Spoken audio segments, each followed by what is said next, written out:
Good morning, my love. This is the last Monday of 2025.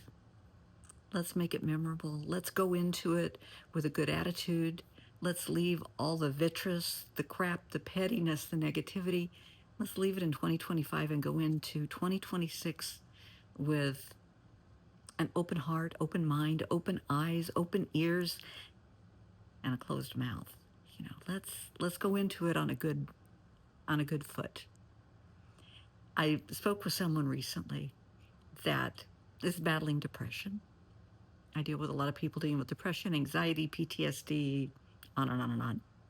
So we were discussing this, and I reminded them that when the crap hits your life, look at it like you're writing a book, because essentially that's what our lives are. Every year is a chapter. And like with any book, some chapters are better than others. Some are page turners. You cannot wait to see what's happening next. And others, yeah, you're just ready to close the book and say, yeah, this sucks. But it's your book. You're writing the book. You can make the changes. You have the power to turn your life into whatever direction you want. And this individual felt stuck. They felt like the walls were closing in. They were at the bottom of the pit. There's nowhere to go. They can't find their way out of the pit. Okay, what if, and I know this is a little flaky, but look who you're talking to. What if you, instead of thinking that you're stuck, what if you're germinating? Think of a tulip, because tulips are pretty. You plant the tulip, right? We all know tulips aren't going to bloom until spring. So you plant it whenever you plant it, and it's in the ground, dark, cold, maybe wet, maybe dry. God only knows what's going to happen. It's there. Maybe it's forgotten. Maybe it's just sitting there. Well, is it really just sitting there doing nothing? No, it's germinating. It's sitting there growing. You may not always be able to see it, but it's taking in the nutrients, the water, the nutrients, and slowly the little sprouts start to sprout out through the soil. And in the spring, you see the sprouts coming through the earth, and then you'll see the buds, and then you will see the flower. I think we're all kind of like that. I think we are all, at some point in our lives, germinating. You're not stuck. You're germinating. You're taking in the nutrients. You're growing. It might not be visible to anybody, honey. It might not be visible to you. It might be painful. Well, I'm sure germinating is kind of painful. But just give yourself time to bloom. Give yourself an opportunity. And as I mentioned to the person I was talking to, goals are good. It's always good to have goals. But for people dealing with deep, dark depression, clinical depression, goals seem so far out of reach. People with addictions, setting a goal seems next to impossible for them. So you make it manageable. For some people, you have to make that goal things you're going to do this morning. Seriously, make them small goals. You're going to get out of bed, you're going to get cleaned up, you're going to eat, you're going to clean up your mess.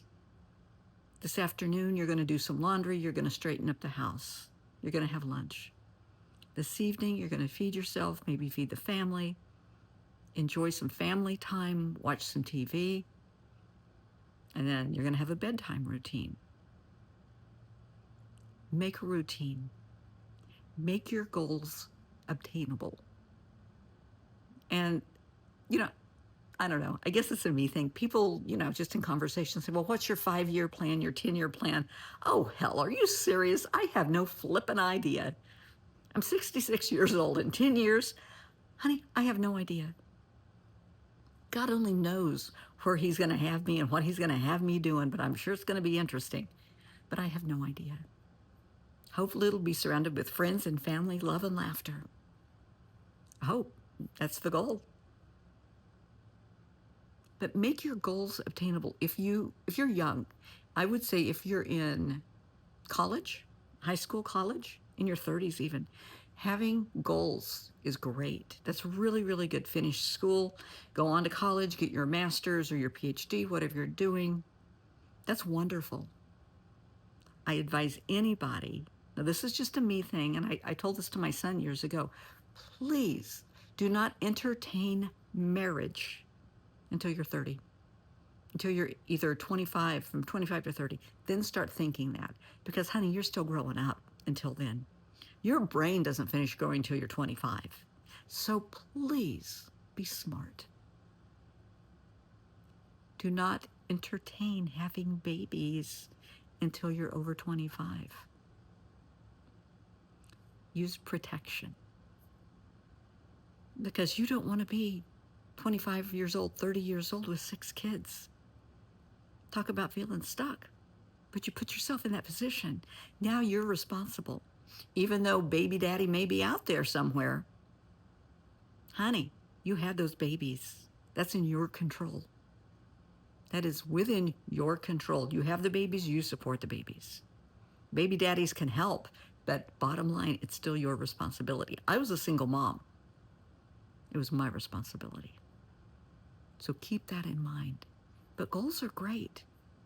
Have a general idea when you want to retire. Put money away, save. Absolutely. I had beautiful savings until I had breast cancer. Well, that kind of blew that out of the water. Life will change on a dime.